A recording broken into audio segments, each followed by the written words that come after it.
Sable Quittance waited on the landing as if it had been filed there. It was small for an angel. No taller than a standing ledger, so thin that the failing light made it seem folded against the concrete wall, a crease more than a body. Its skin had the color of old paper kept too long in a damp drawer. There was a grain to it. A soft buckling at the elbows. At the wrists and throat ran seams like repaired tears. One wing hung shorter than the other. It was not broken. It had simply been measured wrong. The feathers lay close and dull, the shade of dust on an unused shelf. Nothing on Sable shone. The fluorescent tube above the landing clicked and stuttered. Each time it caught, the metal rail flashed a tired silver. Each time it failed, the stairwell returned to a gray that smelled of disinfectant, old concrete dust, and paper left near water. Sable's face was ordinary, almost regrettably so. A narrow nose, eyes dark and dry, cheeks with no grandeur in them. Only the mouth declared the office. Where lips should have been, faint tally marks had been penciled in a close horizontal row. Some were single strokes. Some crossed in groups of 5. They darkened when the air above the landing shifted with voices, then paled again. Under the skin of its forearms, narrow columns of ink moved. They were not written on the angel. They were within it. Totals arranged themselves in fine vertical lines. Names shortened to marks. Years condensed to figures. A promise made and left to rot became a small black increment near the wrist. A grief, borrowed and never returned, slid along the ribs. An apology prepared for comfort rather than truth blurred the sums until they seemed bruised. The numbers rose, they diminished, they waited. Below the landing, far down the stairwell, a door sighed open and shut. The pediatric ICU lay under the executive floor like a held breath. A machine chimed once. A rubber sole squeaked. Someone laughed too quietly, then stopped. Above, chair legs moved over carpet. The boardroom door opened. It closed. Men and women with urgent calendars took their places under recessed light. Their water glasses would already be sweating. Their binders would be squared to the table's edge. Their voices came down through the stairwell in flattened pieces. Funding, exposure, closure. Sable stood beside the door and blocked nothing. It preferred such places. Landings, bedside thresholds. The pause after an apology had reached its safest shape, the moment before ink fixed a name to an act. It did not hurry. Time, when owed, always came to the counter eventually. Its left hand rested open at its side. The palm was cool at first. Then a warmth gathered there, faint and round, as if a coin had appeared just out of sight. Sable lowered its eyes to the hand. The warmth increased. Not large, not clean, not simple. An old balance was climbing the stairs. Marin Vale came up from below, with one hand on the rail and the other arm locked across a blue contract folder. She climbed quickly at first, the kind of quickness that belonged to lateness and rank. Then the light over the landing clicked. Her shoe found the last step badly. Her shoulder struck the wall. She stopped. The folder pressed against her chest. Her fingers tightened over its spine. Her thumb kept moving after the rest of her had gone still. It rubbed at a crescent-shaped coffee stain darkened into the corner of the blue cover. Rubbed once. Twice. Again. The stain did not change. Sable watched the body before it watched the face. Marin's breathing shortened. Not loud enough to be called fear. Her jaw set. A small cord appeared at the side of her neck. She did not scream. She did not step back. Her first movement was to draw the folder closer, as though the thin cardboard could be warmed by her body or hidden inside it. She wore a dark suit, too smooth for the hour. Her badge had turned backward on its clip. A strand of hair had come loose near her temple and stuck there with sweat. On one cuff, there was a pale crescent where a watch had been removed. Her shoes were expensive and wet at the soles from a recently mopped corridor. The stairwell light failed again. In the dimness, the tally marks across Sable's mouth deepened. Marin looked at the angel. Her eyes moved from the wrong-length wing to the paper skin, then to the columns under the forearms. When the light returned, she blinked hard. Her hand shifted on the folder. The old stain sat under her thumb like something she was trying to erase by pressure alone. From above came the scrape of another chair. A man's voice said something about waiting 5 minutes. Someone else said her name, muffled by the door. Marin did not answer. Sable's left hand warmed further. It had expected the agreement. The sale, the signatures waiting to make theft official in a language no one at the table would call theft. It had expected the burden carried in Marin's throat, in the stiff line of her shoulders, in the careful economy of a woman who had learned to spend truth sparingly. But under the transfer agreement lay another shape, paper older than the contract, softer at the edges, handled often and hidden more often still. A notebook with a blackened elastic band and pages swollen from use. On the inside cover, beneath Marin's arm in the blue folder and years of polished statements, another name rested in ink. Elena Sorrento. Sable lifted its ordinary face. Some accounts arrive carrying their own witness, it said. Its voice was dry as receipts. It did not rise to fill the stairwell. It did not need to. Marin's thumb stopped moving. Her mouth opened a little, then closed. The folder remained clamped to her chest. The angel waited. Marin looked past Sable to the door at the top of the flight. It was painted hospital gray. The push plate had been polished by years of hands. Behind it were the trustees, council, development, the chair of pediatrics, the buyer's people, and 2 pitchers of water sweating onto linen napkins. She said, "I don't have time for this." Sable's tally-mark mouth moved. "You have the time before the hand touches the pen," it said. "That is usually enough." The fluorescent tube clicked. Once. Twice. The landing changed from dim to hard white and back again. Marin did not move. The folder made a flat blue shield against her coat. Her badge had twisted on its cord. In the bad light, her photograph looked like a stranger clipped to her ribs. "What are you?" she asked. Sable lowered its left hand. The fingers were long and narrow. The palm faced inward, as if it held a coin against the skin. Heat gathered there. Not light, only heat. 1 hour, it said. "After you tell the truth, I can take enough from you that you may breathe while you do what you choose. Not courage. Not innocence. Only room." Marin gave a small laugh. It came out too dry. "Room, yes." For what? For signing or refusing. For walking in without choking on the unpaid thing. The word unpaid seemed to find the concrete. It settled there. Marin shifted her weight. Her heel struck the step below with a hollow sound. "I'm expected upstairs," she said. "People are waiting on me. Children are waiting on me." Sable did not look away from her. "They often are. You don't understand the stakes." The ink under its forearms moved. Narrow black columns rose under the paper-colored skin. Figures, crowded and compact. Some lines blurred at once, as if damp had touched them.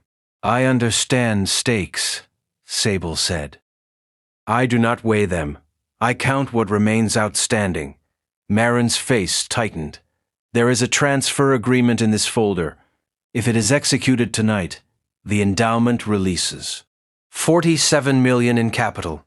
A new immunotherapy wing. The pediatric ICU doesn't get folded into general critical care. We keep the trial nurses. We keep the beds." She spoke the words well. They had been spoken before, in conference rooms, in donor calls, in the mirror. They were true enough to stand up under ordinary light. Sable's left hand warmed further. And under the agreement, it said. Marin's arm pressed harder against the folder.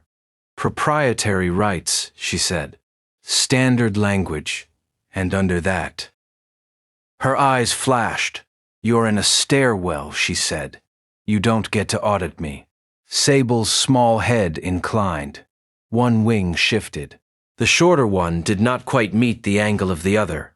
It had the look of a thing calculated by a tired clerk and accepted because no one wished to begin again. I do not audit, it said. I ask. I have lawyers for questions. No. The word was quiet. It closed more firmly than the door above them. Marin's breath lifted and stopped. Sable said, First, give the safe version. She stared at it, the version polished for rooms with chairs around a table, the version in which every hurt was an accident of timing. Say it. Marin's eyes moved to the upper landing again. I won't be late because of some hallucination. Sable waited. I'm under pressure, she said. The columns did not change. I have spent 8 years protecting a protocol that saves children's lives. The ink blurred slightly. Elena was brilliant, Marin said. Difficult, but brilliant. We were working in the same lab. The dosing model came out of a collaborative environment. After the crash, there was chaos. Her family sued the hospital. They wanted someone to blame. I had to stabilize the project. I did what was necessary to keep the work alive. Sable's forearms darkened. The numbers beneath the skin softened at the edges. Totals ran into totals. They looked bruised. Marin saw it. She looked away. That is what happened, she said. That is what can be survived in public, Sable said. She flinched. I told you, I don't have time. You have not answered the account. I don't owe an account to you. No. Its tally mark mouth barely parted. You owe it elsewhere. I am only the counter. Marin's jaw worked once. What do you want? The shape, Sable said. Not the speech. What you avoided, what you took, what you promised, what you never intended to keep. Marin shook her head. No. Then carry it upstairs. The simplicity of it seemed to make her angrier. You said you could help. I can reduce a burden acknowledged. I cannot lighten a lie and call it mercy. Marin's fingers slid under the folder's edge. For one moment, Sable saw the corner of the older notebook, dark cloth, a blackened elastic band, pages thickened by use and damp in handling. Marin covered it again. Ask your questions, she said. Sable did not change expression. What did you avoid? Marin did not answer at first. From above came the drag of a chair, then another. A muffled laugh cut short. The meeting had not begun, or it had begun without its center and could not admit it. She drew one breath through her nose. I avoided a fight with the department chair, she said. Sable watched her. The ink beneath its ribs trembled. It did not sharpen. Marin looked at the wall. The paint there had bubbled where moisture had entered from some pipe or seam. Someone had scratched a small crescent into it with a key.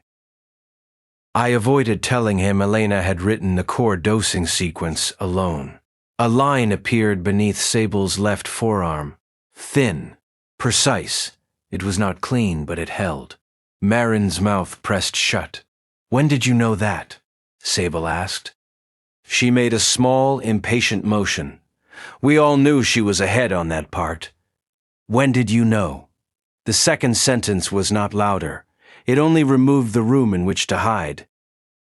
Marin closed her eyes. The week before she died. The line sharpened. She brought it to me, Marin said, not formally, not as a submission.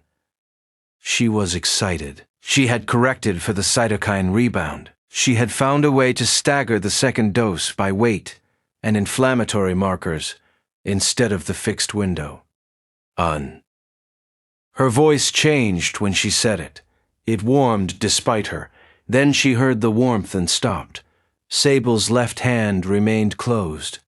What did you take? Marin opened her eyes. I carried the project forward. The ink blurred. Her face tightened. I took custody of her materials. The ink held, but did not sharpen. She had died. Marin said. Her bench was being cleared. Her brother didn't understand any of it. He wanted her notebooks for some memorial box. I told him they were hospital property. The light clicked. The tube went almost dark. In the pause, the stairwell smelled more strongly of old concrete dust. Sable said nothing. Marin rubbed the coffee stain until the folder bent. I took the notebook, she said. The numbers under Sable's forearm rose. What else? She swallowed. I took her name off the internal draft. The light snapped white again. Marin blinked hard. It was chaotic, she said at once. There were deadlines. The grant renewal had to go in. Her data was incomplete. The institution needed one responsible principal investigator. The columns smeared. She saw it happen. Shame crossed her face so quickly it might have been pain. Sable waited. Marin said more softly, I removed her name after the funeral. A mark below Sable's wrist became clear. What did you promise? Marin shook her head. No. The angel did not ask again. The silence expanded around them. It was not empty. It held the failed light, the rail, the smell of disinfectant, the cold of the stairs through Marin's shoes. It held the folder against her ribs and the old paper beneath the new. Marin's voice came out low. I promised Luca I would write to the review board. Sable's left hand warmed so sharply that the air around it seemed to tense. Elena's brother, it said. Yes. What letter? Marin looked down at the steps. They had been swept, but a line of gray grit remained where the wall met the concrete. He believed the hospital had blamed her for the dosing error in the early trial. Had it? No. Then, after a moment, not in the way he meant. The columns blurred. Marin's hands closed on the folder. No, she said. It had not. The error came from the interim protocol the committee approved, while Elena's model was still being reviewed. She objected. It's in the notebook. What did the hospital say? That she failed to document sufficient safeguards. What did you say? I said nothing. The line under Sable's ribs sharpened so cleanly it seemed cut there. Marin's breath caught. I told Luca I would send the letter, she said. The one clarifying the sequence. That Elena had warned them. That the final protocol, the one that worked, was hers in its central mechanism. When did you promise it? At the memorial. Her voice thinned.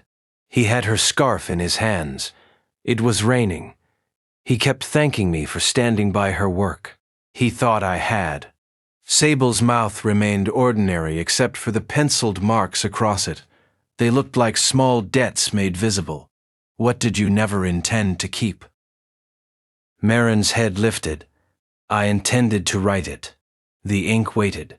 I drafted it, she said. The ink waited. I spoke to counsel. The ink waited. Her eyes shone, but no tears fell. I knew what it would do, she said. It would expose the interim decision. It would reopen the family's suit. It would delay the trial. It would put my authorship in question. She stopped. What did you never intend to keep? Sable asked. Marin's face went still, the kind of stillness used in rooms where men with endowed chairs liked calm women. I never intended to send it, she said. The figures under Sable's skin narrowed into their columns. Marin let out a sound. Not a sob, a failed breath.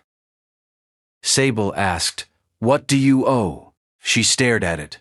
Her whole body seemed to resist the grammar. I owe recognition. The ink blurred. I owe correction. It blurred less. I owe the truth of authorship, she said. A clear line appeared. To whom do you owe it? Elena. The line held. To whom else? Marin closed her eyes. Luca Sorrento. To whom else? The patients enrolled under her protocol. To whom else? The children whose parents were told my name because I let it stand there. The columns shifted. Some rose. Some fell. None disappeared. When did you first know it? Marin leaned back against the wall. The blue folder bent between her forearm and her chest. The morning after she died, she said. Sable watched her. I went to the lab before anyone else. I don't know why. I told myself I was securing the data. Her desk lamp was still on. The notebook was under a stack of printouts. She had written the sequence on 3 pages and circled the revisions. She had written my name in the margin beside one question. Her mouth twisted. Not because I had made it.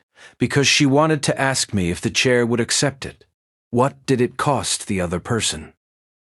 Marin shook her head. A tear fell then. She seemed surprised by it. She did not wipe it away. Elena was dead. What did it cost the living? A long pause. Luca sold his apartment for the suit, she said, then lost. He was told his sister had been negligent. He was told grief had made him irrational. He was told the record did not support him. She looked at the folder. He came to the hospital twice after the dismissal. Security walked him out the second time. I saw him from the atrium. Sable's left hand remained closed around Heat. What did you owe? Marin's voice dropped until it almost did not carry. I owed Elena's brother the letter. To whom? To Luca Sorrento. When did you first know it? The morning after she died. What did it cost him? She took one hand off the folder and pressed it against her sternum, as if the body might come apart there.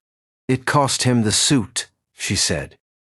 The money, his home, years, and the last proof that his sister had not been careless. The stairwell seemed to settle around the words. The ink under Sable's forearm sharpened. Not all of it. One column, one balance. It stood black and exact beneath the old paper skin. Marin bent forward.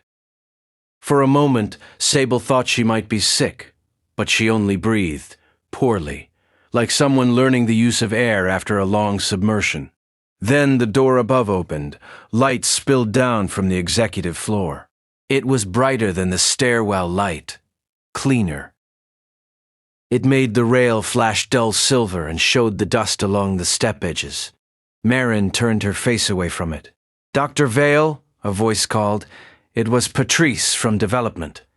Careful, polite, frightened under both. We're ready for you. Marin did not answer. The door remained open a moment longer. There was a murmur behind it, men's voices, the scrape of a glass set too sharply on wood. Then Patrice withdrew. The door sighed shut. Marin stood with the folder against her chest. If I don't sign, she said, the release condition fails. Sable looked up at her from the landing. The buyer will withdraw or renegotiate, she said. The foundation board will panic. The trustees will say I contaminated the asset. Council will freeze everything. The pediatric wing will stop being a promise and become a drawing on a wall. Her voice was even now, it had the trained steadiness of a physician giving bad news in terms the family could repeat later. The ICU is already over capacity, she said. 2 rooms are doubled. The transplant kids are waiting on negative pressure conversion. The trial nurses are on temporary funding. If the endowment collapses, pediatrics gets absorbed. Not tomorrow in a headline. Quietly. Over quarters. Lines moved in budgets. Beds reassigned. People told it is not a closure. Sable's short wing shifted against the wall. And if you sign, it said. Marin looked down at the blue folder. If I sign, the protocol transfers as mine. Not just in practice, legally, publicly. It becomes part of the purchase. My warranties attach. The awards, the endowed chair, the patents, the invited lectures, the regulatory statements. All of it becomes fixed into the agreement. She drew in air and found little. Elena becomes an acknowledgement paragraph. Maybe not even that. Luca remains the brother who could not accept a finding. The notebook becomes a thing I carried into a room and did not open. The fluorescent tube clicked above Sable's head. There is no neutral ground, Marin said. It was not a question. If I say nothing, I sign the lie into another decade. If I speak, I may destroy the only money that keeps those beds open. If I delay, counsel will ask why. If I claim confusion, they will draft around it. If I resign, they will sign without me and call it instability. She gave a short, disbelieving laugh. I built it that way. Sable sat on the bottom step of the upper flight. It did not do so like a creature tired from standing. It folded itself down as paper folds along a crease. Its shorter wing lay beneath it, wrong in its measurement and exact in its wrongness. Marin watched it sit. You're supposed to tell me what cancels it, she said. No. What balances it? No. What lets me keep the ward and tell the truth, and not... She stopped before the sentence could become a prayer. Sable's forearms rested on its knees. The columns under the skin continued their small movements, clear where she had been clear, smudged where she had tried to live. I can give you 1 hour without the full weight, it said. Only after the account is named. I cannot make a false repayment satisfy it. I cannot forgive what you will not acknowledge. I cannot remove the cost from those who must bear it. Marin's face changed at that, not with surprise, with recognition. The boardroom door opened again above them, then closed. This time no one called. Their waiting had become strategy.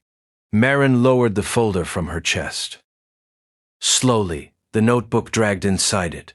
Its weight seemed separate from the contract, older. She unhooked the elastic with one finger, but did not yet open the cover. Sable's left hand warmed in the stairwell air. What else do you want? She asked. The last sentence. I have said it. You have answered parts. Marin's lips parted.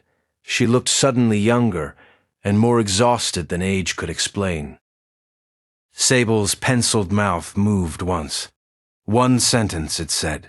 No defense in it, no blame, no apology, no explanation. The truest unpaid thing. Marin closed the folder again around the notebook. Her hand found the rail. The cold took her palm. Marin kept one hand on the rail. The cold had gone into her palm. It had made a red bar across the skin. She looked at it as if it belonged to someone preparing to receive a verdict. Above them, the door opened again. A square of brighter light fell down the top flight and narrowed when the door swung back. Dr. Vale, someone called. The name struck the stairwell and fell in pieces. Marin did not answer. She held the blue folder against her chest. Her thumb had found the old coffee stain again and was pressing at it, pressing as if the paper might bruise. Sable sat on the bottom step of the upper flight. Its short wing was folded under it. Its left hand was closed around its own warmth. The columns beneath its forearms had steadied. They waited. Marin swallowed once. I stole Elena Sorrento's work, she said, and let her brother lose because the lie made me necessary. No sound followed it. The fluorescent tube clicked. The rail flashed. The tally marks across Sable's mouth darkened, then eased back to pencil. Under its damp paper skin, one line sharpened so cleanly it looked cut. The figures around it drew themselves into order, not reduced, not pardoned, only seen. Marin's shoulders lowered by an amount no one in the boardroom would have noticed. Her breath entered her without bargaining. It went all the way down. For a moment, she stood inside the small mercy of air. 1 hour, Sable said. Its voice was dry. It held nothing for her except the measure. Marin nodded. She did not thank it. Thanks would have been another place to hide. She turned and climbed. At the top step, she stopped. She opened the blue folder. The transfer agreement lay first, clipped and flagged in 3 colors. The signature page had been brought forward. Her name was already typed beneath the blank line. The pen was tucked into the clip, heavy and black, a gift from a dean whose portrait hung 2 floors below. Beneath the contract lay the notebook. It was smaller than the folder. Its cover was black cloth, gone soft at the corners. Along one edge, the paper had swollen from some old spill. Elena's name appeared inside the front cover in blue ink. Not neat, fast, a hand in motion, a hand interrupted. Marin placed the pen back in the folder without touching the cap. Then she opened the door. The conference floor was warmer. It smelled of coffee gone stale in silver carafes and the faint lemon oil used on the table. The glass wall at the far end showed the city in cold, scattered lights. Beyond it, on boards and projected renderings, the new wing rose in clean white layers. Pediatric recovery, family sleep rooms, infusion bays, sun court.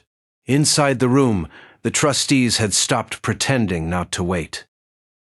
The chair stood at the head of the table, one palm flat on a stack of agenda packets. Hospital counsel sat to his right, glasses in hand.